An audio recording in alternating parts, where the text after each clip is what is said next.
Mais uma vez quero levar para você a palavra do Senhor, para o teu coração, para a tua vida. E eu quero ler nesse dia 1 Coríntios, no seu capítulo 15, versículo 19. Que Paulo nos traz uma expressão, uma coisa que eu e você temos que levar em consideração. E ele diz assim, 1 Coríntios capítulo 15, versículo 19. Se a nossa esperança em Cristo se limita apenas a esta vida, somos os mais infelizes de todos os homens. Então, quando nós lemos essa palavra, nós vemos a visão de um homem que ele ampliou o seu horizonte, ele ampliou a sua forma de pensar, a sua forma de agir.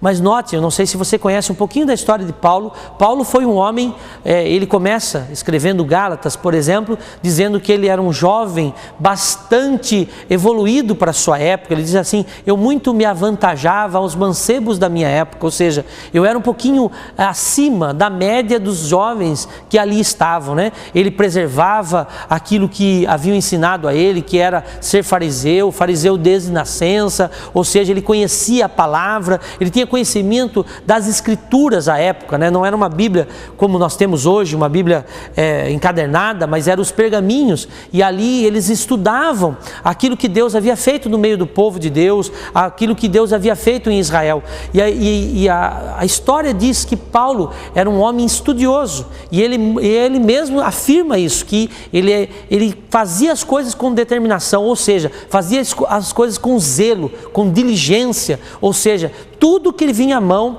ele fazia com bastante zelo. Tanto é que ele, quando surgiu o cristianismo, por achar que o cristianismo estava em discordância daquilo que ele cria, ele tornou-se um perseguidor dos cristãos.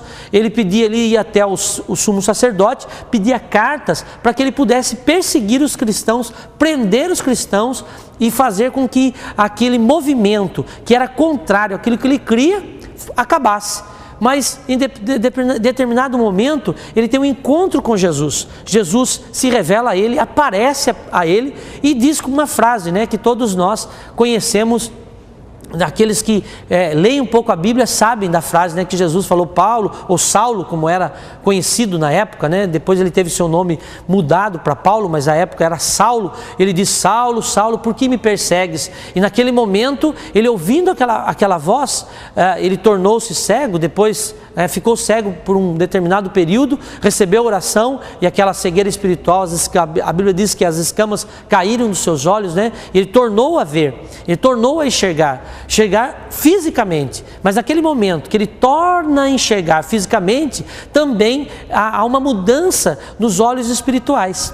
E isso eu quero que você hoje leve em consideração na sua vida, aí na sua casa, na sua família. Talvez você tenha tido bastante experiências físicas, materiais, e você tenha tido experiências essas que você possa estar passando, vivenciando, e sejam experiências válidas, experiências que você viveu na sua casa, na sua vida, na sua família, e muitas vezes você enxerga coisas físicas e as coisas espirituais você tem dificuldade. Da mesma forma Paulo estava vivendo, ele enxergava coisas físicas e tinha um entendimento, mas Jesus apareceu a ele teve um encontro com Jesus, e aí então ele começa a escrever as cartas às igrejas. Dentre essas cartas está Coríntios, como nós lemos aqui. Ele escreveu essa epístola, uma carta que ele escreveu aos Coríntios, e no meio dessa carta ele diz isso que nós acabamos de ler: se a nossa esperança está somente nas coisas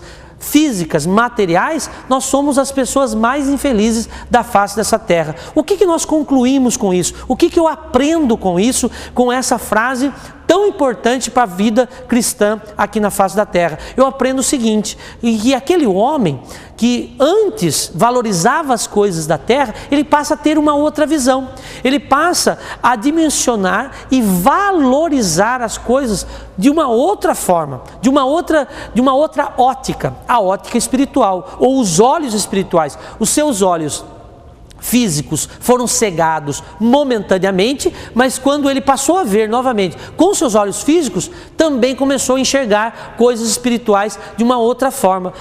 A pessoa muitas vezes tem riqueza, tem bens materiais, mas a sua esperança está somente naquelas bens. Quantas vezes nós temos informações, ou sabemos, ou você mesmo conhece pessoas que estão com 75 anos, 80 anos e ainda estão adquirindo riquezas, e ainda estão querendo adquirir mais riqueza, mais bens, mas não sabe, né? A Bíblia diz sobre esse tipo de comportamento, diz: louco, amanhã mesmo pedirão a sua alma. Ou seja, aquele que somente está baseado nas coisas dessa terra, porque na face dessa terra nós viemos aqui para ganhar e para perder, para ter sucesso e para ter fracasso. Nenhum ser humano da face da terra viveu aqui só tendo sucesso. Nenhum ser humano aqui na face da terra viveu só tendo acertos. Nenhum ser humano aqui na face da terra conseguiu acertar em tudo aquilo que ele fez na vida.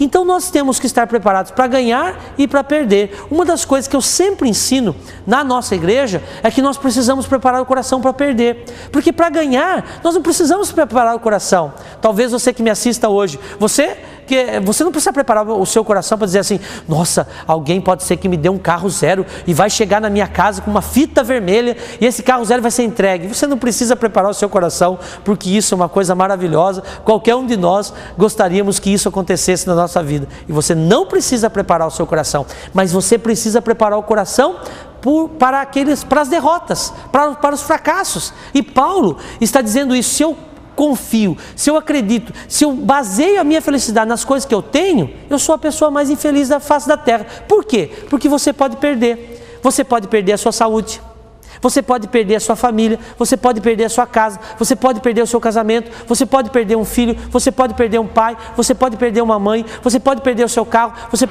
podemos perder tudo aqui na face da terra. E Paulo está ensinando e trazendo uma nova ótica para que eu possa ter todas as coisas e posso viver com o conforto daquilo que eu tenho, mas a minha esperança não está nessas coisas. A minha esperança está focada nas coisas dos céus. É por isso que os meus olhos constantemente têm que ser levados aos céus. Como o salmista diz: elevo os olhos para os céus, para os montes, da onde me vem o socorro. O nosso socorro bem presente na hora da tribulação está nas coisas de Deus, nas coisas dos céus, e não nas coisas da terra, porque se você coloca a sua confiança nas coisas da terra, você pode perder. Mas eu quero dizer uma coisa para você: se você colocar a sua fé, se você colocar a sua esperança nas coisas de Deus, eu não tenho medo nenhum de errar e dizer que você vai ser sempre vitorioso, você vai ser sempre campeão. Por quê? Porque em Deus não há perdas. Nós não vamos perder nada se nós basearmos a nossa fé, a nossa esperança, a nossa coragem em Deus. E Ele quer que você faça isso. Ele quer que você se sinta desafiado a procurá-lo, por exemplo, porque Jesus já veio. Nós ouvimos, pessoas dizer assim: eu não preciso ir numa igreja para achar Deus. Eu quero dizer que você precisa ir numa igreja para achar Deus, sim, porque Jesus já veio. E Ele está esperando que você dê um passo em direção a Ele, a uma igreja séria, a uma igreja onde se prega o evangelho genuíno, verdadeiro, sem corrupção, sem contenda, sem ira. Mas você precisa ir sim a uma igreja. É por isso que a instituição da igreja, ela foi feita por Jesus, quando Ele disse a Pedro: Pedro, tu és uma pedra pequena, e sobre esta rocha, que era Ele próprio, eu edificarei a minha igreja, e contra ela as portas do inferno não prevalecerão. O que Ele quer dizer? Que você, eu, precisamos ir em direção a Ele, precisamos procurá-lo, porque Ele já veio. E isso é um novo modo de pensar, por exemplo, que Paulo teve. Ele deixou tudo aquilo que ele disse, em uma das suas cartas, diz assim: tudo que eu tinha de conhecimento, eu atribuí como trapo de imundícia. Eu disse que tudo aquilo que eu até hoje conhecia, momentaneamente, tudo aquilo que eu conhecia fisicamente, materialmente, é trapo de imundícia. Por quê? Porque eu conheci uma coisa nova, porque eu conheci uma coisa poderosa. É isso que Paulo estava querendo dizer, e é isso que ele quer nos ensinar. E eu conheci uma coisa melhor do que as coisas materiais da terra, que os benefícios da terra. Eu conheci uma coisa poderosa, que é o quê? A presença de Deus, a unção que vem da parte de Deus, a unção que renova o coração, que renova a mente, que renova a esperança, e eu quero que você tenha isso dentro do seu coração. Eu já estou terminando essa palavra, mas eu quero desafiar você, renove a esperança que está dentro do seu coração, renove a esperança que um dia Deus colocou dentro do seu coração, que essa esperança possa mudar a sua vida, como mudou a vida de Paulo, um homem de perseguidor a cristão autêntico e verdadeiro, até mesmo que alguns cristãos duvidavam, como Paulo pode ser perseguidor e depois tornar-se cristão? Porque quando Jesus entra na nossa vida, quando Jesus entra no nosso coração, definitivo, verdadeiramente, Ele muda o nosso pensar e o nosso agir. E eu desafio você hoje a deixar esse Jesus entrar dentro do seu coração e mudar definitivamente a sua vida e a sua sorte, e a sua ótica, a sua maneira de olhar, a sua maneira de enxergar a face dessa terra. Eu desafio você a isso. Quero também dizer, terminando essa palavra, eu vou estar orando por você, e eu sei que essa oração, no final do programa, pode te abençoar. Creia que o Senhor Jesus pode mudar a sua história. E eu desafio você, se você crer, a sua história será mudada com toda certeza. Quero orar por você no final desse programa e creia, o milagre de Deus está pertinho de você e ele vai acontecer no nome de Jesus.